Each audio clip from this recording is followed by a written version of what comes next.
ආයිබෝවන් සුබ සන්ධ්‍යාවක් තිරුවන් සරණයි අපේ සිසු දරු දැරියන් සියලු දෙනාටම මේ අපේ ජයග්‍රහණයේ විජයග්‍රහණයේ මාවතකට යොමු කරන ජයමග විද්‍යා පන්තිය තුලින් තමයි අදත් අපි හමු වෙන්නේ.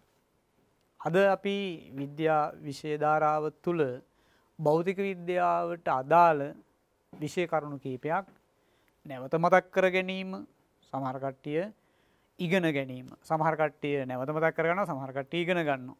ඔය කාරණය ඉෂ්ට සිද්ධ කර ගන්නයි මේ සෝදානම්. එතකොට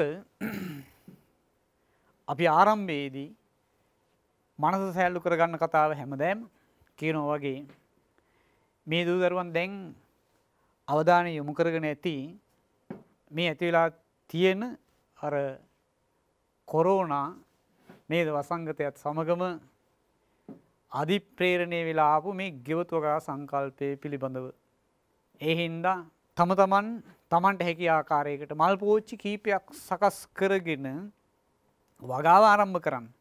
ඔයා ඒකෙන් ලැබෙන මානසික තෘප්තිය ඔයාගේ අධ්‍යාපනයට වැදගත් වෙන ආකාරයේ ප්‍රායෝගිකව අත්විඳින්න. ඒ නිසා ඒ භාවනානුයෝගී වැඩසටහන තමන්ගේ ජීවිතේට එකතු කරගත්තයි කියලා කොයි වෙලේවත් ඒක අපතේ යමක් සිද්ධ වෙන්නේ නැහැ. ඒ නිසා වවන්න පුරුදු වෙන්න, විවිධ රසායනික ද්‍රව්‍ය දේහගත වෙන ප්‍රමාණය අවම කරගන්න. එයින් තමන්ගේ මනස නිරෝගී වන අතර, සුවපත් වෙන අතරම කයට සෑහෙන ජවයක් ලැබෙනවා. ඒ හින්දා ආරම්භ කරන්න හැම එක්කෙනාම මේ ගෙවත්තේ මොනවා හරි තමන්ට වැදගත් වෙන දෙයක් පරිභෝජනයට සකස් කරගන්න. ඒ අතර කියන්න ඕන විශේෂ කාරණයක් තමයි මේ ගොටුකොළ වගා කරගන්න පුළුවන් නම් ගොඩ හරියක් හොඳයි. ඉගෙන ගන්න දරු දැරියන්ට ඉතාල වැදගත් පලා වර්ගයක් තමයි ගොටුකොළ කියලා කියන්නේ. මේ කිව්වට පස්සේ සමහර කට්ටිය අමුයෙන් උනත් කන්න පුළුවන්. කෑවට ප්‍රශ්නයක් නැහැ. ඔය චුයින්ගම් හපහපා ඉන්න වෙලාවේ ගොටුකොළ වලට හැකියාව තියෙනවා ධාරණ ශක්තිය වැඩි කරන්න. ඒ කියන්නේ මේ කියලා දෙන දේවල් හොඳට හිතේ දරා ගන්න පුළුවන් මට්ටමේ පෝෂණයක් ඒකෙන් ලැබෙනවා කියලා හඳුනාගෙන තියෙනවා. ඒ හින්දා යකඩ බහුල වීම, ලේ ටික පිරිසුදු වෙන්න හේතු වෙනවා. ඔය නිවිති සාරණ වගේ දේවල් හැම එකක්ම ගෙදර සකස් කරගන්න උත්සාහ කරන්න. ඒ තුල යාට ගොඩාරිය ප්‍රතිලාභ ලැබෙන්න පටන් ගනී. එතකොට අද අපි භෞතික විද්‍යා ශාස්ත්‍රය තුල කතා කරන්න උත්සාහ කරන්නේ චලිතය සම්බන්ධව. සහ ඒ වගේම අපේ ජීවිතේට ගොඩාරියක් සම්බන්ධයි මේවා ඝර්ෂණය. චලිතයත් සම්බන්ධයි, ඝර්ෂණයත් සම්බන්ධයි. මේවා මේ පිටසක් වලින් ආපු දේවල් නෙමෙයි. තමන්ගේ ප්‍රායෝගික ජීවිතයේ තුල අත්විඳින දේවල් ඉගෙන ගන්න දරු දැරියන් විදිහට විශේෂ කරුණු විදිහට මේවා දැන් මතක් කරගන්නයි උත්සාහ කරන්නේ. කොහොමද මේවා සම්බන්ධ වෙන්නේ? චලිතය කියන්නේ මොකද්ද කියන කාරණේ පැහැදිලිනේ. අපි චලිතයේ ආකාර 4කට බෙදලා කතා කරලා තිබුණා. එතකොට මේ චලිතය සම්බන්ධව වැදගත් කරුණු කාරණා කීපයක් අද ඉගෙන ගන්නවා වැදගත් විද්‍යාඥයෙක්. ඔක්කොම වැදගත් විද්‍යාඥයින් තමයි. මේ විද්‍යාඥයා බරපතල විදිහට භෞතික විද්‍යා ශාස්ත්‍රයට විශාල සුවිශාල මෙහෙයක් කරපු විද්‍යාඥයෙක්. ඒ තමයි හැම එක්කෙනාම චූටි කාලේ ඉඳලාම අඳුනන සර් අයිසැක් නිව්ටන්. එතන මේ චලිතය සම්බන්ධව ඒ විද්‍යාඥයා චලිතය සම්බන්ධ නිව්ටන් නියම කියලා. මොකද එයා ඉදිරිපත් කරපු නිසා ඒවා නිව්ටන් නියම කියලා අපි නිව්ටන් නියම 3ක් ඉගෙන ගන්නවා. දැන් බලන්න මේක කොයිතරම් ප්‍රායෝගික ජීවිතයට සම්බන්ධද කියලා. ඔය කට්ටිය ප්‍රායෝගිකව නොසිතීම තුල විෂය අමාරු කරගත්තා මිසක් නැතුව මේවා අමාරු දේවල් නෙමෙයි. චලිතේ විවිධ ස්වභාවයන් තියෙනවනේ. එතකොට චලනයක් යදන්න බලයක් යොදන්න ඕනි කියන කාරණේ දන්නවා. බලය කියන්නේ මොකක්ද කියලා අර්ථ දැක්වීම මේ වෙනකොට ඉගෙනගෙන තියෙන්නේ. චලිතය සම්බන්ධව නිව්ටන් විසින් ඉදිරිපත් කරා නියම 3ක්. ඒවා අපි හඳුනනවා නිව්ටන්ගේ පළවෙනි නියමය, දෙවෙනි නියමය, තුන්වෙනි නියමය කියලා. කොහෙද මේවා තියෙන්නේ? දැන් බොහෝ දරුවන් හිතන මේක පොතේ ලියලා තියෙන දෙයක්, ලියලා මතක තියාගන්න ඕන දෙයක්, කටපාඩම් කරන්න ඕන දෙයක් නෑ. එතකොට දැන් අපි කිව්වා බලයක් අවශ්‍ය වෙනවා චලනයක් ලබා දීමට. එතකොට බලයක් යෙදෙන හැම අවස්ථාවකම චලනය වෙන්නේ නැහැ. මේ ඔක්කොම ප්‍රායෝගිකයි ඉන්නේ. දැන් විශාල ගහක් තියෙන ඔය බලයක් යදුවයි කියලා ඒක චලනය වෙන්නේ නැහැ. ලොකු ගලක් තියෙනවා බලයක් යදුවල චලනය වෙන්නේ නැහැ. ඒ බලය වඩා වැඩි කරන්න තමයි චලනය වීමට යත්න දැරීම හෝ චලනය වීම සිද්ධ වෙන්නේ. ඒ හා සම්බන්ධව තමයි මේ අයිසැක් නිව්ටන් කරුණු කාරණා කීපයක් අපිට පැහැදිලි කරලා දුන්නේ. අපි බලමු නිව්ටන්ගේ පළවෙනි නියමය මොකද්ද කියුනේ කියලා. දැන් බලන්න වස්තුවක් මතට බාහිර බලයක් යෙදෙන්නේ නැත්නම් ඒ වස්තුව මොකද වෙන්නේ? චලනයක් වෙනවද? නැහැ. කිසිම චලනයක් නැහැ. ඒක නිශ්චලව පවතිනවා. ඒක එකක්. ඒ චලනය නොවන වස්තුවක්. ඊට පස්සේ චලනය වෙන වස්තුත් තියෙනවා. බාහිර බලයක් නැත්තම් එයා එකම විදිහකට ගමන් කරනවා. එතකොට අපේ පරිසරයේ ආකාර දෙකක වස්තු තියෙනවා. එකක් තමයි නිශ්චල වස්තු තියෙනවා. අනිත් එක චලනීය වස්තු තියෙනවා. උදාහරණ ඕන තරම් තියෙනවනේ. එතකොට බාහිර බලයක් යෙදෙන්නේ නැත්තම් මොකද වෙන්න පුළුවන්? නිශ්චලතාවයේම පවතිනවා සමහර වස්තු බාහිර බලයක් නැත්තම්. චලනය වන වස්තු බාහිර බලයක් නොයෙදෙන තාක් එකම වේගයකින් ගමන් කරමින් පවතිනවා. බලන්න ප්‍රායෝගික ජීවිතය තුළ ඔයා මේවා දැකලා තියෙනවද නැද්ද කියලා. දැන් උදාහරණයක් ගන්න. මේසයක් තියෙනවා. මේසයේ මත කවුරුවක්වත් බලයක් යොදන්නේ නැත්තම් ඒ මේසේ කිසිම චලනයක් නැහෙනේ. හැබැයි ඕනම වස්තුවක් මත තියෙන්න පුළුවන් බල දෙකක්. මොනවද ඒ බල? ඒ වස්තුව පිහිටන ආකාරය මත තමයි බල තීරණය වෙන්නේ. තියෙනවනේ බල විවිධාකාර ඝර්ෂණ බල තියෙනවා, ආතති බල තියෙනවා. නේද? විදිහට ඊට පස්සේ තෙරපුම් බල තියෙනවා. බලය දෙනවා. ඊට පස්සේ අභිලම්බ බලය, ඔය වගේ බල විවිධ ප්‍රභේද තියෙනවා. ඒතර වස්තුවක් නිශ්චල වස්තුවක් වෙන ඒක මත බල දෙකක් තියෙනවා. ඒ තමයි එකක් තමයි වස්තුවේ බර සිරස්ව පහළට ඒකම පෘෂ්ඨය මගින් ඉහළට යොදන බලය. ওই බල දෙක විතරයි තියෙන්නේ. බාහිර බලයක් යෙදුවොත් ඒ වස්තුව චලනය වෙන්නත් පුළුවන්, චලනය නොවි තියෙන්නත් පුළුවන්. එහෙනම් කාරණයක් පැහැදිලි වෙනවා. මොකද්ද? බාහිර බලයක් නොයෙදෙන තාක් වස්තුවක් තියෙන්න පුළුවන් ආකාර දෙකක් තියෙනවා. ඒ තමයි එකක් නිශ්චලයි, අනිත් එක චලනය වෙන වස්තුවක් නම් ඒකාකාර ප්‍රවේගයකින් ගමන් කරමින් තියෙනවා.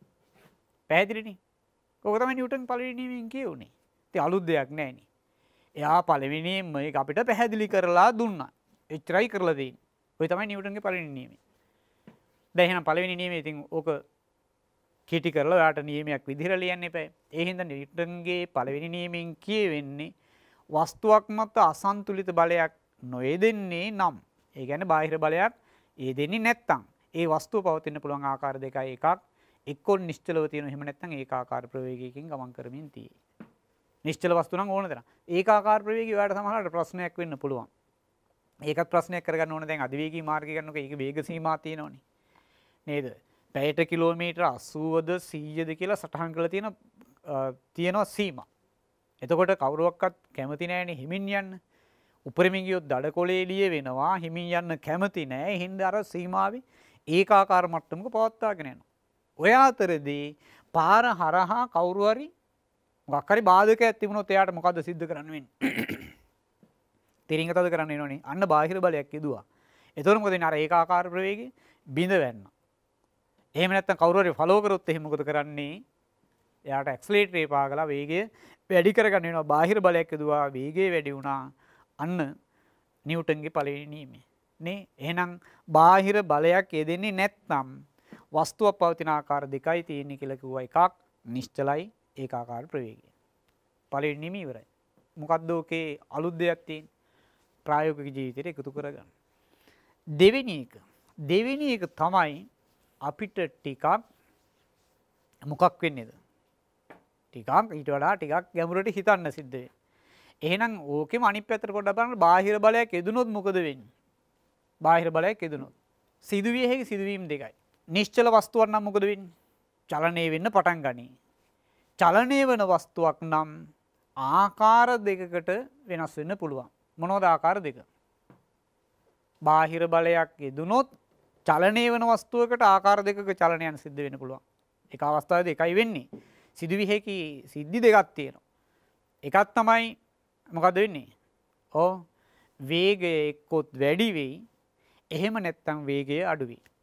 වාහනයක් නම් තිරින්ගේ තද කළොත් වාහනේ ගමන් කරන වේගය අඩු වෙනවා. ඇක්සලරේටරය පෑගුවොත් මොකද වෙන්නේ? ගමන් කරන වේගය වැඩි වෙනවා. ඔයක තමයි කිව්වේ. ඉතින් නිව්ටන්ගේ දෙවෙනි නියමයෙන් එයා කිව්වේ වස්තුවක් මත බාහිර බලයක් යෙදෙනවා නම් වස්තුවේ ත්වරණය වෙනස් වෙනවා. ත්වරණය වෙනස් වීමේ ශීඝ්‍රතාවය නේද? කියන්නේ යොදන බලය අනුව වැඩි බලයක් නම් ත්වරණය වැඩි වෙනවා, බලය අඩු වුණොත් ත්වරණය අඩු වෙනවා. ඒකට තව සාධකයක් බලපානවාය කියලා කිව්වේ තමයි ස්කන්ධය. ඒකත් ප්‍රායෝගික නැද්ද? ස්කන්ධය වැඩි වුණොත් ගමන් කරන වේගය මොකද වෙන්නේ? අඩු වෙනවනේ. ඒ කියන්නේ ත්වරණය අඩු වෙනවා. ස්කන්ධය අඩු වුණොත් වේගය වැඩි වෙනවා. ඒ කියන්නේ ත්වරණය වැඩි වෙනවා. ඕක තමයි දෙවෙනි නියමයෙන් කියනවා අයිසැක් නිව්ටන්. මොකද්ද? වස්තුවක් මත බාහිර බලයක් යෙදෙන්නේ නම් ඒ වස්තුව ත්වරණයට භාජනය වෙනවා. ත්වරණය නෙවෙයි කියලා කිව්වේ. ත්වරණයේ ආකාර දෙකක් මතක් කරගන්න ඕනේ. ත්වරණ ආකාර දෙකයි. එකක් තමයි මොකක්ද එක? ධන ත්වරණය. ඒ කියන්නේ එන්න වේගය වැඩි වෙන එක. අනිත් එක ඍණ ත්වරණය. ඍණ ත්වරණය කියන්නේ එන්න වේගය අඩු වෙනවා. ඍණ ත්වරණයට තව නමක් මොකක්ද? අපි කියනවා ඒකට මන්දනය කියලා. එහෙනම් බාහිර බලයක් යෙදුණු වහාම ඔය දෙක සිද්ධ වෙන්න පුළුවන්. එක්ක ත්වරණය වෙයි, එහෙම නැත්නම් මන්දනය. අපි පොදුවේ ත්වරණය කියලා කියනවා. ඍණ ත්වරණයයි ධන ත්වරණයයි. ඍණ ත්වරණයට අපි කියනවා මන්දනය කියලා. ඒක තීරණය වෙනවා සාධක දෙකක් මත. ත්වරණය මොනවද සාධක දෙක? යොදන අසන්තුලිත බලය. යොදන අසන්තුලිත බලය වැඩි වෙන්න මොකද වෙන්නේ? වේගය වැඩි වෙනවා. ඒ කියන්නේ ත්වරණය වැඩි වෙනවා. ඊට පස්සේ යොදන අසන්තුලිත බලය අඩු නම් ත්වරණය අඩුයි. ඊගාවට අනිත් එක තමයි ස්කන්ධය. එහෙනම් මේ ත්වරණය කෙරෙහි බලපාන සාධක දෙකක් තියෙන. එකක් තමයි යොදන අසන්තුලිත බලයේ ප්‍රමාණය. අනිත් එකට අපි කියන්නේ ස්කන්ධය කියලා. අසන්තුලිත බලයට අනුලෝමයි. මොකද අනුලෝම කියලා කියන්නේ? අපි දැන් ගත්තොත් එහෙම යොදන අසන්තුලිත බලය F. යොදන අසන්තුලිත බලය F. ඊට පස්සේ මෙයා අනුලෝම වශයෙන් සමානුපාතික වෙනවා කියලා කියනවා. යොදන මේ අසන්තුලිත බලයට අනුලෝම සමානුපාතික වෙනවා ත්වරණය. ත්වරණය අපි ගන්නවා ඇක්සලරේෂන් කියන එකෙන් A. එතකොට මෙයා වැඩි කරන්න මෙයා වැඩි වෙනවා. එතකොට මෙයා වැඩි වෙනකොට මෙයත් වැඩි වෙනවා. දැන් බලන්න මේ සටහනින් පැහැදිලි වෙනවනේ වැඩි වෙනවා. ওই විදිහට. මෙයා අඩු කරොත් මොකද වෙන්නේ? මෙයත් අඩු වෙනවා. අඩු කරන්න මෙයත් අඩු වෙනවා. ওই විදිහට පැහැදිලිනේ. එතකොට මේ පැත්තේ මෙයා වැඩි කරනකොට මෙයා වැඩි වෙනවා. අඩු කරනකොට මෙයත් අඩු වෙනවා. අපි ඔය වගේ සම්බන්ධයකට කියන්නේ අනුලෝම සමානුපාතික සම්බන්ධයක් කියනවා. ඊට පස්සේ ස්කන්ධය. ස්කන්ධයට මොකද වෙන්නේ? මේ ත්වරණය ස්කන්ධයට සමානුපාතික වෙන්නේ ප්‍රතිලෝම වශයෙන්. බලන්න මේක ප්‍රතිලෝම වශයෙන් සමානුපාතික වෙනවා. ඒ කියන්නේ ස්කන්ධය වැඩි කරන්න මොකක් වේද? ස්කන්ධය වැඩි කරන්න. ස්කන්ධය වැඩි කරන්න ත්වරණය අඩු වෙනවද වැඩි වෙනවද? අන්න ගණිත ගැටලුවක් තියෙන උතනනේ.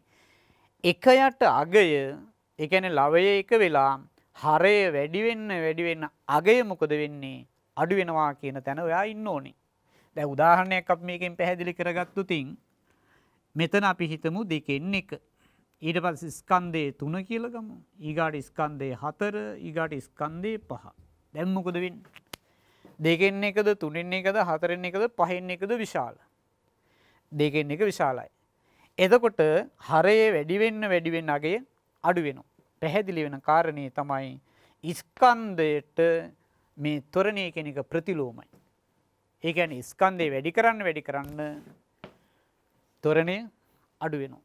ඉතින් ඔන්න ඔය සම්බන්ධය තමයි මේ නිව්ටන්ගේ චලිත සමීකරණයක් ඉදිරිපත් කරමින් කියන්නේ. එතෙන්දී අපි සමීකරණයක් අපිට හම්බ වෙනවා F සමානයි ma කියලා.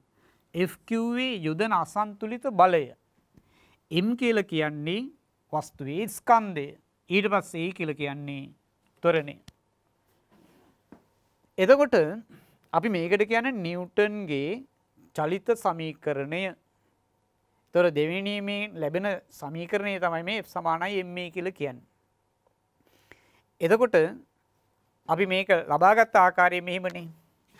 F සමානුපාතික වුණා අනුලෝම වශයෙන් සමානුපාතික වුණා අපි ගමු A කියන්නේ ත්වරණය අනුලෝම වශයෙන් සමානුපාතිකයි කාටද අසන්තුලිත බලයට ඊට පස්සේ A ප්‍රතිලෝම වශයෙන් සමානුපාතික වෙනවා එක යටින් ස්කන්ධයට ප්‍රතිලෝම වශයෙන් සමානුපාතික වෙනවා. එතකොට අපිට පුළුවන් නේද මේක මේ විදිහට සම්බන්ධ කරන්න. අපි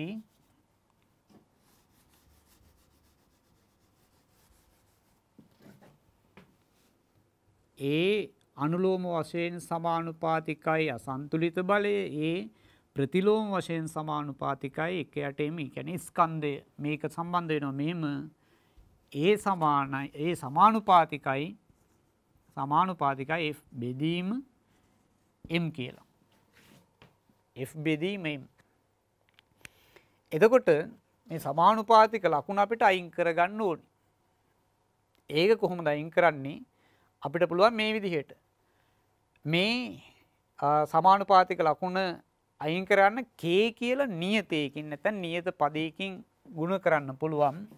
එතකොට අපි ඒක මෙහෙම සටහන් කරගමු. මේ සමීකරණේ ගොඩනගන ආකාරය තමයි අපි බලන්නේ.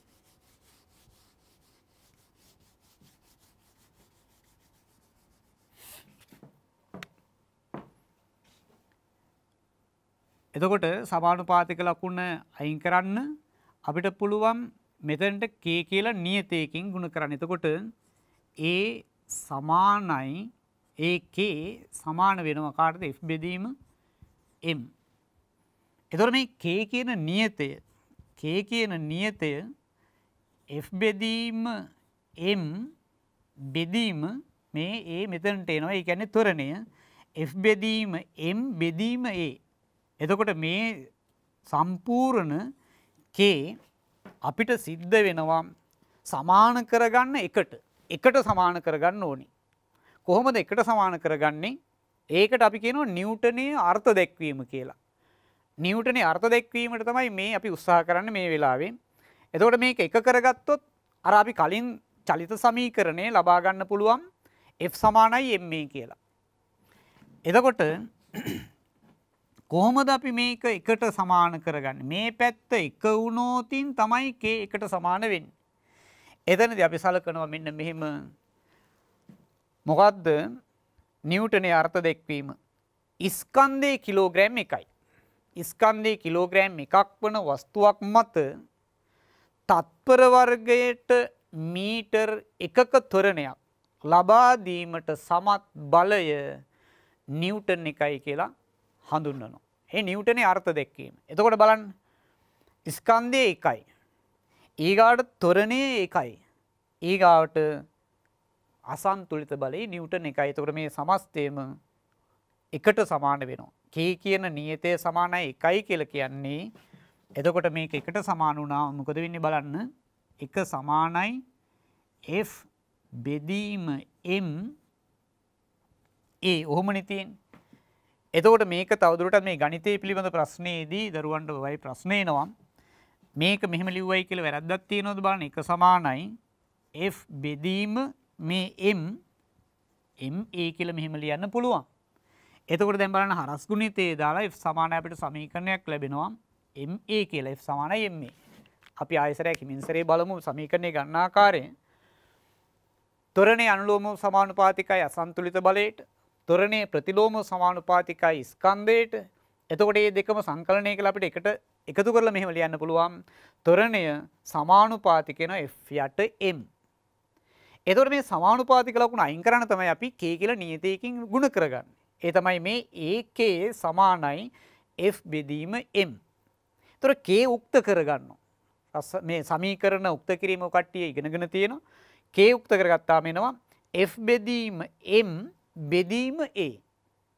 එතකොට මේ k කියන එක අපි නියතය ඒක එකකට සමාන කරගන්නවා. ඒ එකකට සමාන කර ගැනීමේදී නිව්ටනයේ අර්ථ දැක්වීම ඉදිරිපත් වෙනවා. ඒ කියන්නේ නිව්ටන් එකක් කියන්නේ කොච්චරද? නිව්ටන් එකක අසන්තුලිත බලයක් කියන්නේ කුමක්ද කියන කාරණේ. මොකද්ද? කිලෝග්‍රෑම් එකක වස්තුවක් මත කොච්චර ත්වරණයක් ලබා දෙන්න ඕනේ? තත්පර වර්ගයට මීටර එකක ත්වරණයක් ලබා දීමට සමත් බලයක් වේද? ආන්නේ බලයට කියනවා නිව්ටන් එකයි කියලා. දැන් පැහැදිලි මේ පැත්ත ඒ කියන්නේ සමීකරණේ දකුණු පස අපි එකකට සමාන කරගන්නවා. ඒ කියන්නේ k සමානයි 1 වෙනවා. k සමානයි 1. දැන් k එකකට සමාන වුණාම අපි හරස් ගුණිතේ දාලා මේ විදිහට සමීකරණය සංශෝධනය කරගන්නවා f සමානයි ma කියලා. එහෙනම් මෙන්න නිව්ටන්ගේ චලිත සමීකරණය ලබාගත් ආකාරය. එතකොට විශේෂයෙන් දරුවන්ට කියන්නේ පැහැදිලිව බහුවර්ණ ප්‍රශ්න සඳහා මේක හොඳ ප්‍රශ්නයක් නිර්මාණය වෙන්න පුළුවන්. නිව්ටන්ගේ දෙවෙනි නියමයේ වන්නේ කියලා බහුවර්ණයක් දෙනවා. ඒ අතර උත්තරයක් තියෙනවා මෙන්න මෙහෙම. හරිද? විවිධ ආකාරයට මේක වෙනස් කරලා දෙන්න පුළුවන් නේ. ළමයාට ඔය දුවදරුවන්ට හුරු සමීකරණය තමයි මේක. අවබෝධය ඉන්න ළමයට මේක ඒ සමීකරණය කියලා පැහැදිලි. ඒ හින්දා මේකත් ගන්න පුළුවන්. මේ විවිධ ආකාරයට ප්‍රශ්න නිර්මාණය වෙන්න පුළුවන්. අවබෝධ කරගත්ත දරුවාට ප්‍රශ්නය පිළිබඳ ගැටලුවක් මතුවෙන්නේ නැහැ. රයිට්? එතකොට අපි ඔය කතා කරේ නිව්ටන්ගේ දෙවෙනි නියමය. බලන්න අපි පළවෙනි නියමයේ ටක් ගාලා කතා කරා.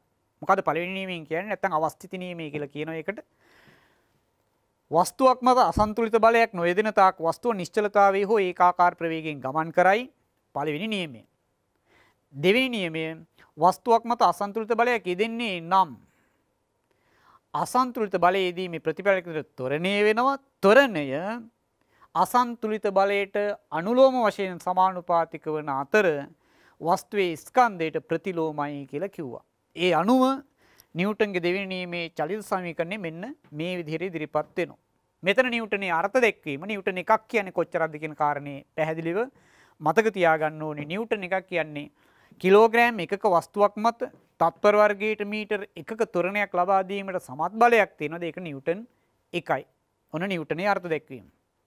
එතකොට දැන් අපි පස්සේ බලමු පළවෙනි මේ මොකද්ද නියමයේ යෙදෙන අවස්ථා, දෙවෙනි නියමයේ යෙදෙන අවස්ථා, තුන්වෙනි නියමයේ දැන් තමයි අමාරු මේක තියෙන්නේ නේ. තුන්වෙනි නියමය මොකද්ද තුන්වෙනි නියමයෙන් කියන්නේ? තුන්වෙනි නියමයෙන් කියවෙන්නේ ඕනෑම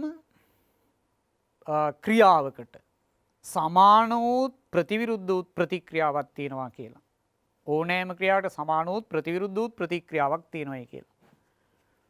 මොකක්ද මේ කතාවේ තේරුම? ඕනෑම ක්‍රියාවකට සමාන වූ ප්‍රතිවිරුද්ධ වූ ප්‍රතික්‍රියාවක් ඇත. මම මෙහෙම ගත්තොත් එහෙම සාමාන්‍ය සමාජයේට ඔයා කාත් එක්ක හරි hina වුණොත් මොකද කරන්නේ?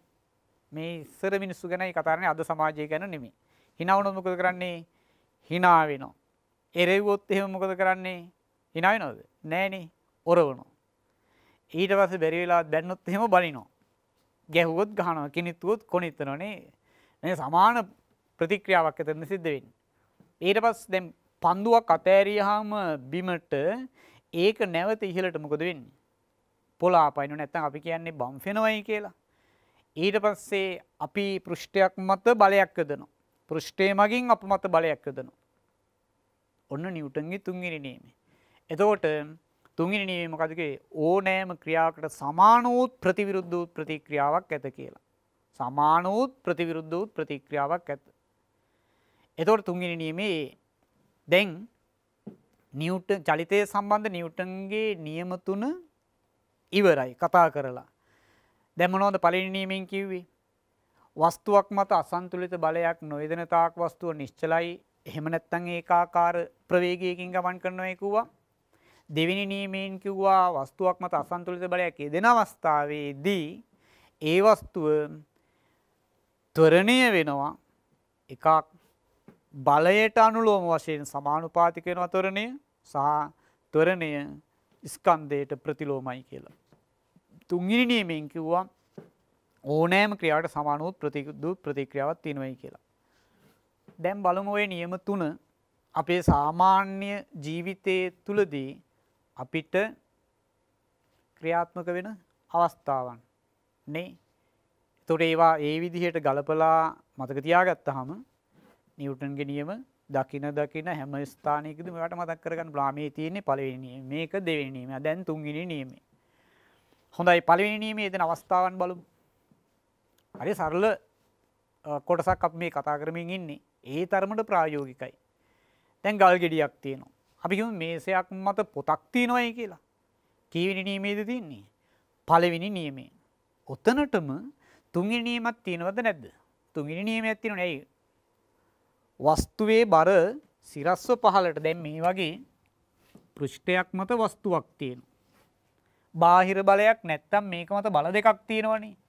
එක බලයක් තමයි සිරස්ව ගුරුත්ව කේන්ද්‍රයේ ඔස්සේ පහළට ක්‍රියාත්මක වන වස්තුවේ බර. අපි ඒක W කියලා ගන්නවා. ඒකම මේ පෘෂ්ඨය මගින් මේ ඔස්සේ ඉහළට ක්‍රියාත්මක වෙන ප්‍රතික්‍රියාව තියෙනවා. අපි ඒක R කියලා ගන්නවා. එතකොට මේ බල දෙක සමානයි. ඒ හින්දා වස්තුව නිශ්චලයි.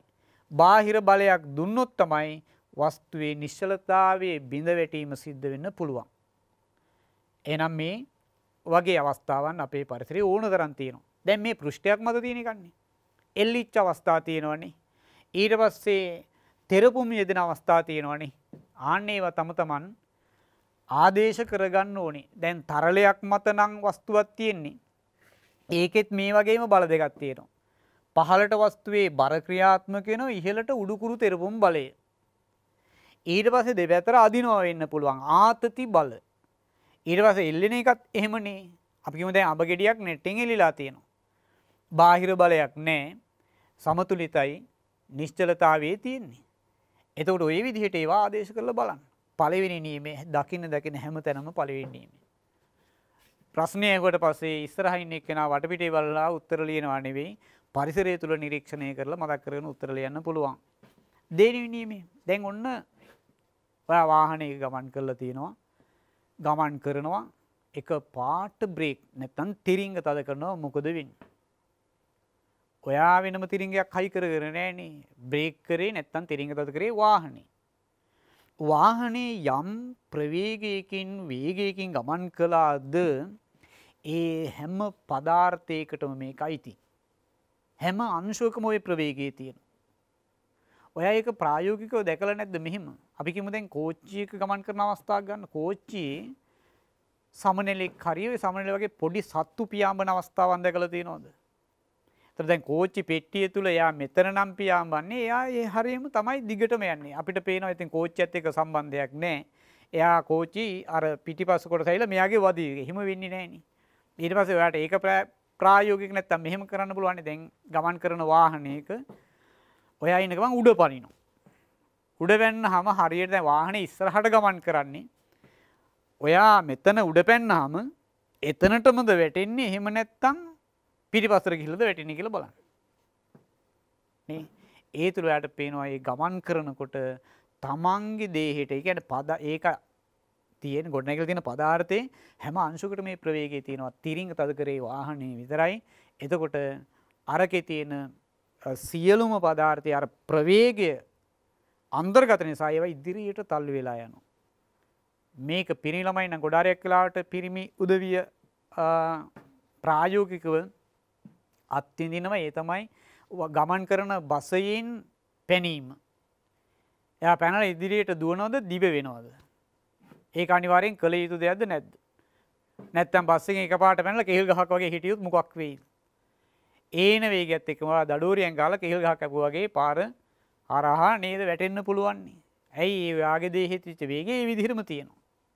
ඒ නිසා අපි පිටිපස්සට යම් ආනතියකින් යුතුව ඉදිරියට දුවනවා නෙමෙයි දිව වෙනවා. ඒක අර අපි බැලන්ස් කරගන්න ඕනේ නිසා. ඒ හින්දා අන්න බාහිර බලයක් ඉදලා තියෙනවා. ඒ හින්දා එතන යම් තොරණයක් Taman සතු වෙනවා. තමයි දෙවෙනි නියමයේ යෙදෙන අවස්ථාවක් විදිහට අපිට ඒක ගන්න පුළුවන්. දැන් වැහි පීල්ලක ගමන් කරන ජලය නේද වේගෙන් ඇවිල්ලා ටිකක් ඈතට විහිදිලා යනවනේ. ඒකේ වේගය අඩු වෙනකොට ටික ක්‍රමක්‍රමයෙන් වැටෙන දුර ප්‍රමාණය අඩු වෙනවා. ඒතකොට යෙදෙන බාහිර බලයත් එක්ක තමයි මේක සිද්ධ වෙන්නේ. ප්‍රායෝගිකද නැද්ද? එතනට තමයි ඔයා එන්න ඕනේ. ගලප ගන්න ඕනේ. ඊට පස්සේ තුන්වෙනි එක අපි ඒකත් කතා කරා. ඕනෑම අවස්ථාවකදී සමාන ප්‍රතිවිරුද්ධ බල මේ හැම එකකම දකින්න ලැබෙනවා. අර අපි ගත්තාම දැන් හබල් ගන්න අවස්ථාවේ තුන්වෙනි නියමෙන් ඔරුවක් පදිනකොට ගමන් කරන්නේ කුමන නියමයකින්ද? කට්ටියගේ හබල් ගන්න හින්දා ඔරුව ගමන් කරන්න කියලා. ඔය එහෙම තමයි. එතන යෙදෙන්නේ මොන නියමෙද? තුන්වෙනි නියමයෙන්. අපි පිටිපස්සට බලය යොදනවා. ඉදිරියට යනවා. ඒ තමයි හබල මත පිටුපස බලය ජලය මගින් හබල මත ඉදිරියට බලයක් ක්‍රියාත්මක වෙනවා. ඒ නිසා අපි පහළට පිටුපස්සට බලයක් යදුවාම ගමන් කරන්න ඉහළට. මේවා සාමාන්‍ය ප්‍රායෝගික ජීවිතයේ තියෙනවා. දැන් ගංගා වලින් පළල් ගඟකින් ඈතර වෙන ක්‍රම තියෙනවනේ. මෙහා යුරේ එහා යුරේ කණු දෙකක් හිටවලා ඒකට කඹයක් දාලා නේද? ලෑල්ලක් හරි කොටයක් හරි මග අපි මෙහෙම බලයක් යොදනවා. එතකොට මොකද වෙන්නේ? මේ ලෑල්ල හරි කොටේ හරි අරයට එගොඩට තල්ලු වෙලා යනවා. නිව්ටන්ගේ තුන්වෙනි නියමය. බැලුම් බෝලයක් පුම්බලා අතාරින් මොකද වෙන්නේ? වාතයේ පිට වෙන දිශාවට ප්‍රතිවිරුද්ධ දිශාවට මේක මේ අත විහිදිලා යනවා. අහස් කූරක්, රොකට්ටුවක් මේවා තමයි තුන්වෙනි නියමයේ දෙන අවස්ථාවන් කියලා මතක තියාගන්න. ඉවරයි. නිව්ටන්ගේ නියම තුන ඔය තියෙන ප්‍රායෝගික ජීවිතේ කොයිතරම් ප්‍රායෝගිකද කියලා බලන්න. ඔයාට තියෙන්නේ අවබෝධයෙන් මේවා නිරීක්ෂණය කිරීම පමණයි. හොඳයි අපි කතා කරේ නිව්ටන්ගේ චලිත සමීකරණය ඇතුළුව නිව්ටන් නියම 3. ඉතින් අපිට මේ හා සම්බන්ධව ගැටලු වෙන්න පුළුවන්. F සමානයි මේකෙන්නේ. අපි ඒක ගැටලුවක් දෙකක් හදලා අපි ඊගාව කොටසට යමු. ඉතින් මේ හා සම්බන්ධ එකම සමීකරණය තමයි ඔය තියෙන්නේ. ඕක ඉතින් විවිධාකාරයට ආකාර කීපයකට මේකේ ප්‍රශ්න අහන්න පුළුවන්. ඉතින් F සමානයි MA මේකේ ස්කන්ධයයි තොරණයයි දීලා අසන්තුලිත බලය අහන්න පුළුවන්. එතකොට මේ සමීකරණය ඊගාට ස්කන්ධයයි අසන්තුලිත බලයයි දීලා තොරණය. එතකොට තොරණය අපි උක්ත කරගන්න ඕනේ A සමානයි F බෙදීම M කියලා. ඊට පස්සේ M අහන්න පුළුවන් ස්කන්ධය. එතකොට M සමානයි F බෙදීම A කියලා. මේ විදිහට සමීකරණය සංශෝධනය කරගෙන ආදේශ කිරීමෙන් අපිට පුළුවන් ඒ ප්‍රශ්න වලට උත්තර ලියන්න. අවබෝධයෙන් ප්‍රශ්නේ කියවන්න. හැම වෙලෙම මේ සමීකරණ මතක තියාගන්න රෙඩි. අර කියලා තියෙන දේ සිද්ධාන්තයේ ඔලුවට ගිහිල්ලා තියෙන්න ඕනේ. ප්‍රශ්නේ හරියට තේරුම් ගන්න ඒ අනුව මේක කළමනාකරණය නැත්නම් සංස්කරණය කරගන්න අපිට අවශ්‍ය වෙන විදිහට ආදේශ කරලා සුළු කරගන්න. ඒතර මේ ආශ්‍රිතව මේ විදිහට තමයි ප්‍රශ්න ඉදිරිපත් වෙන්න පුළුවන් ඔය සමීකරණේ. ඊට පස්සේ අපි කතා කරනවා අපේ ජීවිතේට මේ බලන්න මේකත් සම්බන්ධයි. දැන් මම මේ වේදිකාව මත ඇවිදිනවා. ඇවිදින්න මට මොනවද ඕනි වෙන්නේ?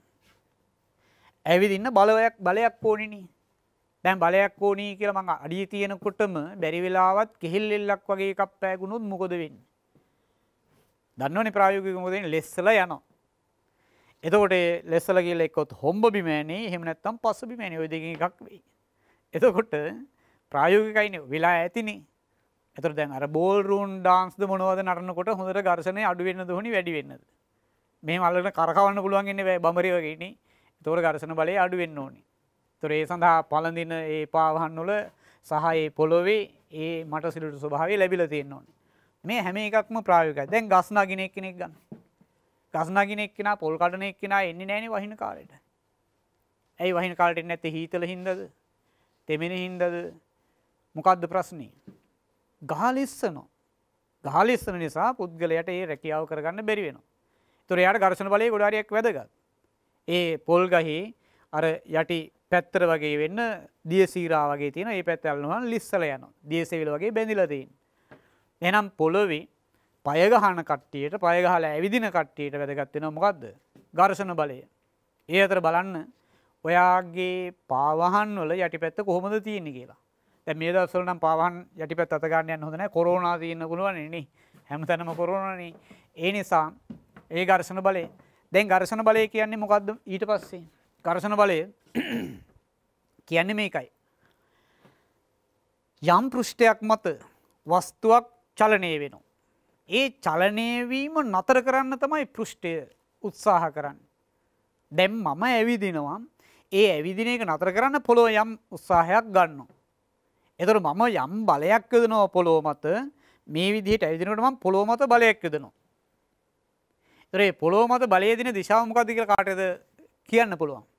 දැන් ඊට පස්සේ ඔන්න කකුලේ මට දැන් දන්නවා කකුල තියලා පොඩ්ඩක් බලනවා. ඇයි ප්‍රායෝගිකව දන්නේ නැහැ ඇවිදිනකොට බලය යොදන්නේ කොහාටද කියලා. අපි බලය යොදන්නේ පිටුපසට. ඒතර පොළොව මගින් මොකද කරන්නේ? අපේ පාදයේ මත ඉදිරියටයි බලය ක්‍රියාත්මක වෙන්නේ. ඊට පස්සේ වාහනයක රෝද කරකැවීමෙන් දැන් වාහනේ ඉදිරියට යනවා. ඝර්ෂණ බල ක්‍රියාත්මක වෙන්නේ කොහාටද කියලා අවබෝධයෙන් තීරණය කරන්න ඕනේ. එතකොට දැන් ඝර්ෂණ බලය කියන එක පැහැදිලි කරගත්තනේ ඉස්සෙල්ලා මොකද්ද? එහෙනම් පෘෂ්ඨයක් මත වස්තුවක් චලනය වෙනකොට ඒ චලනයට එරෙහිව පෘෂ්ඨය මගින් වස්තුව මත යොදන බලයට අපි කියනවා ඝර්ෂණ බලය කියලා. ඔය ඝර්ෂණ බලය කොටස් තුනකට නැත්තම් ප්‍රභේද තුනකට අපි බෙදා ගන්නවා. මොනවද? දැන් අපි කිව්වා වස්තුවක් චලනය වෙන්න අනිවාර්යෙන් බලයක් යොදන්න ඕනේ. බලයක් යදුවාම වස්තුවක් චලනය වෙන්නේ නැහැ කියලා ඔයා ප්‍රායෝගිකව දන්නවා. ඒක වස්තුවේ ස්කන්ධය මත තීරණය වෙන දෙයක් කියලාත් ඔයා ප්‍රායෝගිකව දන්නවා. බර වැඩි වෙන්න වස්තුව මත යොදන්න වෙන බලය මොකද වෙන්නේ? වැඩිනේ. ප්‍රායෝගිකද නැද්ද? ඔක ගුරුවරයෙක් කවුරක්වත් කියලා දෙන්න ඕන දෙයක් නෙවෙයි. තමන් ප්‍රායෝගික ජීවිතේ දන්න දේ. ඊට පස්සේ බලය වැඩි කරන්න සිද්ධ වෙනවා. බලය වැඩි කරන්න මොකද දන්නවද වෙන්නේ? අර පෘෂ්ඨය මගින් වස්තුව මත යොදන බලයත් අපි කියන්නේ එකට එක කරනවායි කියලා. ඒ වගේ යත් බලය වැඩි කරගෙන එනවා. ඒ තාම වස්තුව චලනය වෙන්නේ නැහැ. වස්තුව චලනය නොවි පෘෂ්ඨය මගින් වස්තුව මත යොදන ඝර්ෂණ බලයක් තියෙනවනේ. ආන්න ඒ ඝර්ෂණ බලයට අපි කියනවා ස්ථිතික ඝර්ෂණ බලය කියලා. මොකක් කියලාද කියන්නේ? ස්ථිතික ඝර්ෂණ බලය. ස්ථිතික කියන වචනේ ආපු ගමන් ඔයාට මතක් වෙනවා ස්ථිති විද්‍යුත් ආරෝපණ ගැන. ස්ථිති විද්‍යුතය කියලා කියන්නේ ගබඩා වෙච්ච විදුලිය කියන එකනේ. එහෙනම් මෙතන ගබඩා වෙච්ච ඝර්ෂණ බලය වගේ තමයි. ඔන්න ඝර්ෂණ බලය එක ප්‍රභේදයක්. එහෙනම් ඝර්ෂණ බලයක් තියෙන්න පුළුවන් වස්තුව චලනය නොවි. අපි ඒකට කියන්නේ ස්ථිතික ඝර්ෂණ බලය. දෙවෙනියට දැන් ඔහොම ඝර්ෂණ බලය වැඩි කරගෙන මේ අපි අසන්තුලිත බලය වැඩි කරගෙන එනවා. ඝර්ෂණ බලයත් වැඩි වේගන එනවා. ඒ වැඩි වේගන එන යම් අවස්ථාවකදී ඊගාව නිමේෂයේදී අපි දන්නේ නැහැ ඒක කොච්චරද කියලා ඒ කාලේ කියන්න බෑ. ඊගා නිමේෂයේදී වස්තුව චලනය වෙන්න පුළුවන්. ඒ අවස්ථාවේ තමයි වස්තුව මත ක්‍රියාත්මක වන උපරිම ඝර්ෂණ බලය තියෙන්නේ. මොකද දරුවනේ ඒ ඝර්ෂණ බලයට කියන්නේ සීමාකාරී ඝර්ෂණ බලය කියලා. එහෙනම් වස්තුවක් මත ක්‍රියාත්මක වෙන්න පුළුවන් ඊගා ඝර්ෂණ බල ප්‍රභේදය තමයි මොකද්ද? සීමාකාරී ඝර්ෂණ බලය.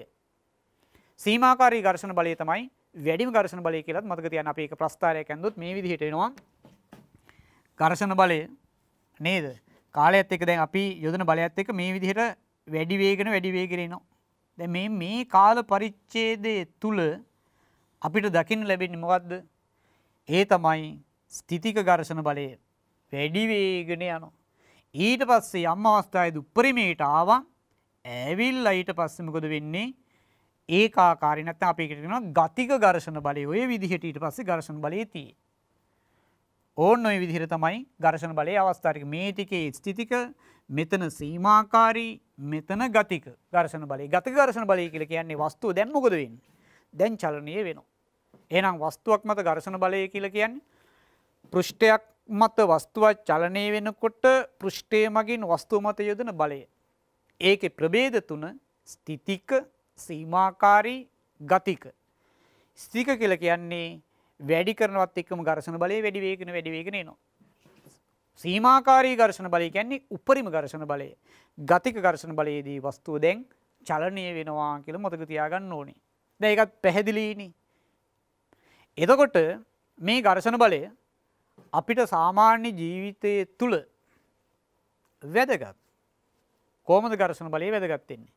ඒ ඝර්ෂණ බලයේ වැදගත් වීම කතා කිරීමට පෙර අපිට යම් දෙයක් තියෙනවා මේකිනුත් මතක තියාගන්න. මේකෙත් අපිට සමීකරණයක් තියෙනවා. ඒ තමයි ඝර්ෂණ බලය කියන කොටසේ අපිට එන එකම සමීකරණය අර චලිත සමීකරණය වගේ මේවා හොඳට මතක තියෙන්නේ ගණන් හදලාමයි. නේද? F සමානයි μ r කියලා. F කියන්නේ ඝර්ෂණ බලය. μ කියලා කියන්නේ ඝර්ෂණ සංගුණකය. R කියලා කියන්නේ ප්‍රතික්‍රියා බලය. ඝර්ෂණ බලය, ඝර්ෂණ සංගුණකය, ප්‍රතික්‍රියා බලය. අපි බලමු මොනවද මේ කියන්නේ. දැන් අපි ගත්තම මේ වේදිකාව මත එක පෘෂ්ඨයක් තියෙනවා. වේදිකාවෙන් පහළ තව පෘෂ්ඨයක් තියෙනවා. ඔය කට්ටිය ඉඳගෙන ඉන්න බංකුවේ හරියේ මේ අසුනේ එක පෘෂ්ඨ ස්වභාවයක්, පොත් තියාගෙන ඉන්න එක තව පෘෂ්ඨ ස්වභාවයක්, ඇඟල්වල බැලුවොත් තව පෘෂ්ඨ ස්වභාවයක් නේ පෘෂ්ඨයේ ස්වභාවය වෙනස් වෙනවා. ආන්නේ පෘෂ්ඨයේ ස්වභාවය තමයි ඝර්ෂණ සංගුණකය කියලා කියන්නේ. ඒක ස්වභාවයේ මත තීරණය වන සාධකය. මොකද R කියලා කියන්නේ? R කියන්නේ ප්‍රතික්‍රියා බලය. ප්‍රතික්‍රියා බලය කියන්නේ මොකක් මත තීරණය වෙන දෙයක්ද? දැන් අපි කිව්වා පෘෂ්ඨයක් තියෙනවා. ඒ පෘෂ්ඨයේ මත වෙන්න වස්තුවක් තියෙනවා. ඒ වස්තුව මත ගුරුත්ව කේන්ද්‍රය ඔස්සේ ගුරුත්ව කේන්ද්‍රය කියන්නේ මොකද්ද? මේකේ අන්තර්ගත අංශු සියල්ල නිසා ගුරුත්වාකර්ෂණ බලයේ ක්‍රියාත්මක වෙන්නා වූ යම් ලක්ෂයක් තියෙනවා. ඒකට අපි කියන්නේ ගුරුත්ව කේන්ද්‍රය. ඒ ඔස්සේ තමයි සිරස්ව බල පහළට ක්‍රියාත්මක වෙන්නේ. පහළට නෙවෙයි මේ දරුවන් මතක තියාගන්න ඕනේ සිරස්ව පහළට කියලා. ඒකට කියන්නේ වස්තුවේ බර W ඊට සමානයි ප්‍රතික්‍රියා බලය R. එහෙනම් මේ R තීරණය වෙන්නේ වස්තුවේ මොකක් මතද? ස්කන්ධය මත කියලා මතක තියාගන්න ඕනේ. එහෙනම් ඝර්ෂණ බලය තීරණය කරන සාධක දෙකයි. එකක් තමයි ඝර්ෂණ සංගුණකය. ඒ තීරණය වෙන්නේ පෘෂ්ඨයේ ස්වභාවය මත. පෘෂ්ඨයේ ස්වභාවය කියන්නේ ඇල්ලුවාම දැනෙන ස්වභාවය. රළුද සිනිඳුද ඔය වැලි කොළ ටිකක් අල්ලලා බලන්න නේ. ඒ විදිහට. ඊගාට R කියලා කියන්නේ ඒක වස්තුවේ ස්කන්ධය මත තීරණය වෙන සාධකය කියලා මතක තියාගන්න. එහෙනම් ඝර්ෂණ බලය තීරණය කරන සාධක දෙකයි. එතකොට අපි මේකෙන් පොඩි ගානකුත් හදලා බලමු. මේකෙන් ගණන් දැන් මේ ගණන් හදන එක එච්චර ප්‍රශ්නයක් නෙමෙයි. ඔයාලට ගණන් හදීමේදී ප්‍රධානම ගැටලුව තමයි මේකට නම් ආදේශ කළ ගාන හදාගන්න පුළුවන්. මේකටත් මෙහෙම දුන්නාම ගෙඩි පිටින් ගාන හදාගන්න පුළුවන්. ඕකේ වස්තුවේ ස්කන්ධේ දීලා අසන්තුලිත මේකද ඝර්ෂණ බලයක් දීලා ඝර්ෂණ සංගුණකයයි. එතකොට ඔයා දැනගන්න ඕනේ මේ සමීකරණය සංස්කරණය කරගන්න වෙනවා. කොහොමද? මේක මියු නැත්තම් ඝර්ෂණ සංගුණකයේ උක්ත වෙන්න ඕනේ. එහෙනම් මියු සමාන වෙන්න ඕනේ මොකේද?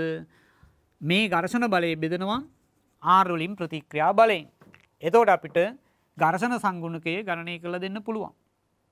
දරුවනේ ඊට පස්සේ වැදගත් කාරණයක් මතක තියාගන්න ඕනේ. මෙහෙමයි දෙන්නේ අපිට. අපි හිතමු කිලෝග්‍රෑම් 15ක වස්තුවක් මෙතන තියෙන කිලෝග්‍රෑම් 15ක වස්තුව. අපෙන් අහනවා කිලෝග්‍රෑම් 15ක වස්තුවක් මත ක්‍රියාත්මක වෙන ඝර්ෂණ බලය අපි හිතමු නිව්ටන් 60යි කියලා හිතමු. නිව්ටන් 60ක ඝර්ෂණ බලයක් ක්‍රියාත්මක වෙනවා. එතකොට ඝර්ෂණ බලය මෙහෙම නෙවෙයි සටහන් කරන්නේ. අපි යොදන අසන්තුලිත බලය මේක නම් ඝර්ෂණ බලයේ ක්‍රියාත්මක වෙන්නේ මෙහාට.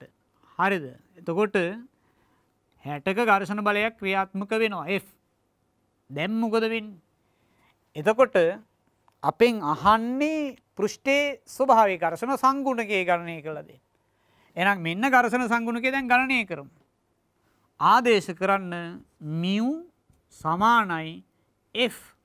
F කියන්නේ මොකද්ද? ඝර්ෂණ බලය 60යි. ඊට පස්සේ R කියන්නේ ප්‍රතික්‍රියා බලය. ටක් ගාලා පැන්න ගමන් මොකද කරන්නේ? ගත්ත මේ කිලෝග්‍රෑම් 15 මෙතනට ආදේශ කරනවා. හරිද වැරදිද? වැරදුනානේ. වැරදෙන්නේ ඇයි? මෙතනට ආදේශ කරන්නේ දරුවනේ ස්කන්ධේ නෙමෙයි. මේ තියෙන ප්‍රතික්‍රියා බලය. බලය නම් ස්කන්ධය බලයක් බවට පරිවර්තනය කරගන්න ඕනේ. ස්කන්ධයේ බලයක් බවට පරිවර්තනය කරන්න මොකද කරන්නේ? අර උත්තමයා ඉන්නෝනේ කවුද? Isaac Newton. එතකොට මේ කිලෝග්‍රෑම් නිව්ටන් කරගන්න ඕනේ. එතකොට මේ කිලෝග්‍රෑම් නිව්ටන් කරන්නේ කොහොමද? 10න් ගුණ කරගන්නවා. කිලෝග්‍රෑම් 15යි කියන්නේ මෙතනට ආදේශෙන්න ඕනේ නිව්ටන් කීයයි කියලාද? 150යි කියලා. ඒව කල්පනාවෙන් ඉන්න ඕනේ. අවබෝධයෙන් ඉන්න ඕනේ. දක්ෂ දරුවෝ ඉන්නවා. කලබලයට මොකද කරන්නේ? ටක් ගාලා මේක මෙතනට ආදේශ කළා රයිට් ඝර්ෂණ සංගුණකය 4යි කියලා ගන්නවා. වැරදෙනවනේ ගෙදර ඇවිල්ලා බලනකොට නැත්තම් ඔය ප්‍රශ්න පත්‍ර වලට උත්තර දෙනකොට මෙන්න මේ වගේ වැරදි වැඩ කරනවා දරුවෝ.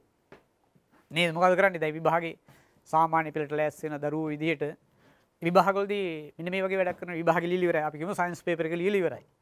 හෙට තව විෂයන් තියෙනවා. හෙට තියෙන්නේ අපි හිතමුකෝ ගණන් හරි ඉතිහාසය හරි කියලා. මෙයා එළියට ඇවිල්ලා මොකද කරන්නේ? දැන් මේ සයන්ස් පේපරේ උත්තර ලියපේව කතා කර කර ඉන්නවා. එතකොට තමයි ටක් ගාලා දෙන යකෝ මගේ එක වැරදිනේ කියලා. එහෙනේ ලියපු ප්‍රශ්න පත්‍රය ගැන කොයි වෙලේවත් ඒ ප්‍රශ්න ගැන කතා කරන්න යන්න එපා. අපේ තියෙන ලොකුම අඩුපාඩුවක් දුර්වලතාවයක් තමයි මේ කරපු දෙයක් ගැන වැරදිච්ච දෙයක් ගැන කල්පනා කර කර ඉන්නවා. ඒක හදාගන්න එක වෙනම කතාවක්. නමුත් ඉස්සරහේවට බලපානවා. ඒ හින්දා තමන් ප්‍රශ්න පත්‍රයට උත්තර ලිව්වහම ඒක එතනින් ඉවරයි. ඊගායකට සූදානම් වීමයි කරන්න තියෙන්නේ. ඒවා සාකච්ඡා කරන්න යන්න හොඳ නැහැ. හැම වෙලෙම ප්‍රශ්න පත්‍රයකට උත්තර ලියනකොට කල්පනාවෙන් ඉන්න ඕනේ. කොයිතරම් දැනුම තිබුණත් වැඩක් නැහැ. ඒ වෙලාවේදී එතෙන්දී කලමනාකරණය වුනේ නැත්තම්, අවබෝධ කරගත්තේ නැත්තම්, ගැටලුව තීරණය කරගත්තේ නැත්තම් මොකද්ද කියලා ඔයාගෙන් ලියවෙන්නේ වැරදි උත්තර වෙන්න පුළුවන්. එතකොට ඔයාගේ රිසල්ට් එක අපි බලාපොරොත්තු වෙන එක නෙමෙයි. ඒ නිසා මෙතන කිලෝග්‍රෑම් 15 අනිවාර්යෙන් නිව්ටන් වෙලා මෙතනට ආදේශ වෙන්න ඕනේ නිව්ටන් 150යි. දැන් සුළු කර ගන්නවා නේද? දැන් මේ බිඳුවට මේ බිඳුව කැපෙනවා. ඊට පස්සේ 6 15න් බෙදන්න ඕනේ. 6 15න් බෙදනවා. දැන් ඊට පස්සේ ඔන්න ප්‍රශ්නනේ 6 15න් බෙදනවා. 6ට 15 ඒව තියෙනවද නැහැ කියලා බිඳුවක් දාගෙන ඊට පස්සේ 60ට නේද 60ට 15 ඒව කීයද 4යි. තොර කීයද උත්තරේ 0.4යි. ඝර්ෂණ සංගුණකය කියන්නේ පෘෂ්ඨයේ ස්වභාවය 0.4ක ඝර්ෂණ සංගුණකයක් තමයි තියෙන්නේ. මේකට ඒකක තියෙනවාද නැද්ද? ඒකක තියෙන විදිහක් නැහැ. මෙතන තියෙන්නේ ඝර්ෂණ බලය. මෙතන තියෙන්නේ ප්‍රතික්‍රියා බලය. බලයට බලය නිව්ටන්ට නිව්ටන් කැපිලා ගියා.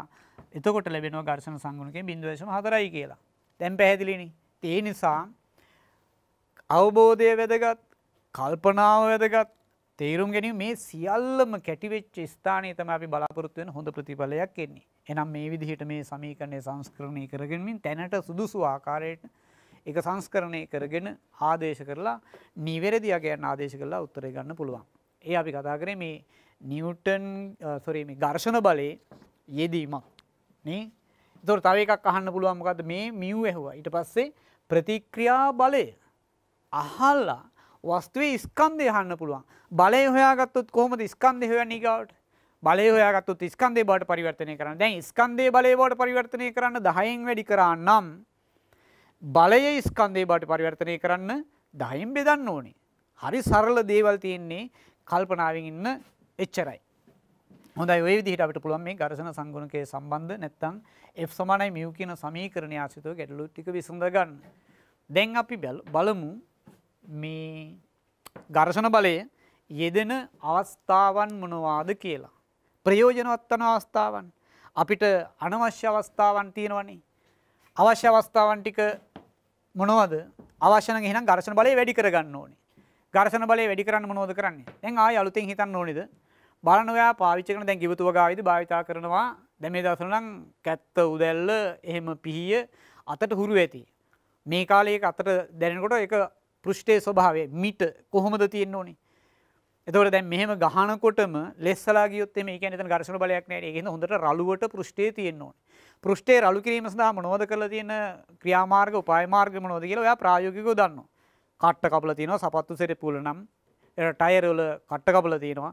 ඊට පස්සේ අල්ලන ඔය අවියාවිද ඒ උපකරණ වල පෘෂ්ඨ රළු කරලා තියෙනවා. නැත්තම් මොකක් හරි රබර් ආවරණයක් හරි කුමන හෝ ආවරණයක් දාලා පෘෂ්ඨේ රළු කරන්න උත්සාහ කරනවා.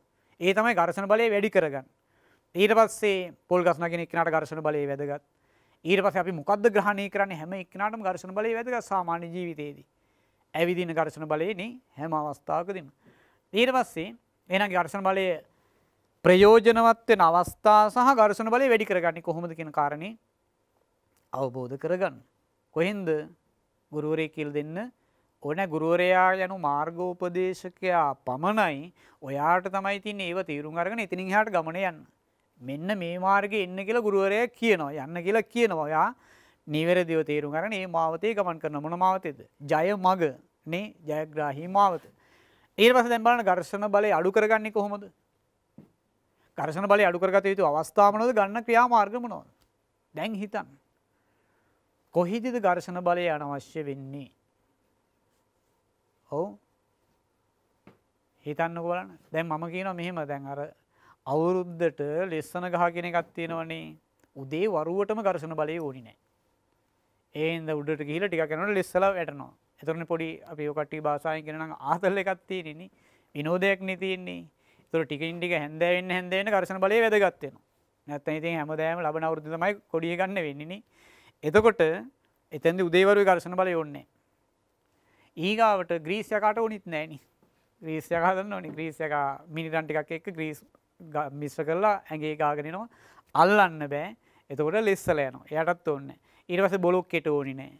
ඊට පස්සේ දොර ජනේල් සරණේ රෝල්ට ඝර්ෂණ බලය අනවශ්‍යයි. ඊට පස්සේ මේ වාහන එන්ජිමේ ඒ චලනය වෙන කොටස් වලට ඝර්ෂණ බලය අනවශ්‍යයි. ඒ සඳහා අරගෙන තියෙන ක්‍රියාමාර්ග. ඒ එන්ජින් කොටස් වල නම් ওই චලනය වෙන කොටස් වලට අපි ලිහිස් තේල් ස්නේහික ද්‍රව්‍ය ගැල්වීම කරනවා. ඊට පස්සේ රෝද වලට නම් බෙයාරින් වර්ග දානවනේ. සැහැල්ලු ඒවට බෝල බෙයාරින් දානවා. ඊට පස්සේ රෝල බෙයාරින් දානවා බර වාහන වලට මේ ඒ වගේ කරනවා. එතකොට ඒ වගේ ක්‍රියාමාර්ග ගනිමින් ඒ තැනට සුදුසු විදිහට මේ ඝර්ෂණ බලය අපි හසුරුව ගන්නවා. බලන්න මේ එකක්වත් පොතපතට ලියවෙන්නේ ප්‍රායෝගික ජීවිතයේ තුල තියෙන දේවල් නේද කියන කාරණේ ඔයාට අවබෝධ වෙන්න ඕනේ. ඒ තුල තමයි ඔයාගේ ගමන අති වේගයෙන් ඉස්සරහට ගමන් කරන්න පටන් ගන්න. හිතන්න එපා පොතේ ලියලා තියෙන දේවල් තමයි මේ ක්‍රියාත්මක කරන්නේ කියලා නෑ. ක්‍රියාත්මක වෙන දේවල් තමයි පොතට පොඩි සොච්චමක් දාලා ඔයාට ඒ පොත් ගුල්ලෙක් නිර්මාණය කරන්න හදන්නේ. ඔයා එතනින් එළියට එන්න. එළියට ඇවිල්ලා ප්‍රායෝගික ජීවිතය තුල මේව බලන්න. ඒ තුල යන්න පුළුවන් ගමන ගොඩාරියක් දුරයි, යන්න පුළුවන් ගමන ගොඩාරියක් විශාල ගමනක් තියෙනවා. පොතට සීමා වුණොත් ඔයා පොත් ගුල්ලෙක් වෙනවා. සමහරවිට ඔය පොතේ මිල්ලා මැරිලා ගියොත් එහෙනම් පොතේ කාවෙක් කියලා ඉපදෙන්නත් බැරි නෑ නේද? ඒ හින්දා පොතෙන් බැහැර වෙන්න මනසින් මේව අවබෝධ කරගෙන ප්‍රායෝගික ජීවිතය තුළ නේ ඒවත් විඳින්න උත්සාහ කරන්න ඕනේ. එතකොට දැන් අපි ඉගෙන ගත්තා චලිතය පිළිබඳ නිව්ටන් නියම. කොහෙද තියෙන්නේ? අපේ සමාජය තුළ, අපේ දිනචර්යාව තුළ තියෙන දෙයක්. ඊට පස්සේ අපි ඝර්ෂණ බලය ගැන කතා කරා. ඒකත් අපේ ජීවිතය තුළම තියෙන දෙයක්. එතකොට මේවා පොතට සීමිතව දාලා ඔයාට විෂය කරුණු විදිහට උගන්වලා ඔන්න ඊට පස්සේ ප්‍රශ්න පත්‍ර ඔළුවෙන් අයින් කරගන්න, විභාග මානසිකත්වය ඔළුවෙන් අයින් කරගෙන විෂය කරුණු ටික හරියට ධාරණය කරගන්න. එතකොට විෂය කරුණු ටික ඔළුවේ තියෙනවා නම් ඔයාට මොන අභියෝගයකටද මුහුණ දෙන්න බැරි නේද? අපි දැන් යුද්ධයකට යනකොට හැම එකකින්ම සන්නද්ධ වෙන්න එපා. ඒතර ජීවිතේ ජයග්‍රහණය කරනකොට හැම දෙයකින්ම සන්නද්ධ වෙන්න ඕනේ. ඒ සන්නද්ධ වෙනවායි කියලා කියන්නේ අපිට එන අභියෝග වලට අපිට සාර්ථකව මුහුණ දෙන්න පුළුවන්. ගල් ගෙඩි කොට ගල් තියෙන්න ඕනේ. කළු කිනිසි තියෙන්න ඕනේ මේ යුද්ධයකට යනකොට. ඊට පස්සේ ඊතල තියෙන්න ඕනේ. ඊට පස්සේ තුවක්කු T56 මල්ටි බැරල් රොකට් ඔක්කොම තියෙන්න බෑ. එන විදිහට මුහුණ දෙන්න. ඒ වගේ අපි දැනුමත් අවශ්‍ය විදිහට එන ප්‍රශ්නේ මොකද්ද කියලා අපි දන්නේ නැහැ. දැන් ආවනේ කොරෝනා. අපි දන්නවද ඒ වගේ වසංගතයක් එයි කියලා නැහැ. ඒතර අපි ඒකට මුහුණ දෙන්න ඕනේ. මුහුණ දෙන්න නම් අපි ඒවට අවබෝධයක් තියෙන්න ඕනේ. ශුද්‍ර ජීවියෙක්ගෙන් මේක ක්‍රියාත්මක වෙනවාය. එයාට ඖෂධයක් නිෂ්පාදනය කරන්න බැරිය. එහෙනම් ඒක කොහොමද අපි මැඩපවත්වා ගන්නේ කියන කාරණා දැනගන්න ඕනේ. දේහයේ ප්‍රතිශක්තිය ගොඩාරියක් වැඩි නම් අපිට බය නැතුව ඕන පරිසරයක ඉන්න පුළුවන්. ප්‍රතිශක්තිය වැඩි වෙන්නේ මානසිකව කඩා වැටුනොත් ඒක බිඳ වැටෙනවා. ඒ හින්දා මනස පුළුවන් තරම් සැහැල්ලුවම තියාගන්න ඕනේ. හොඳම ක්‍රමේ තමයි මනස සැහැල්ලු වෙන කිසි ඖෂධයක් නැහැ. දිව්‍ය ඖෂධයක් වගේ තියෙන්නේ වගාවමයි.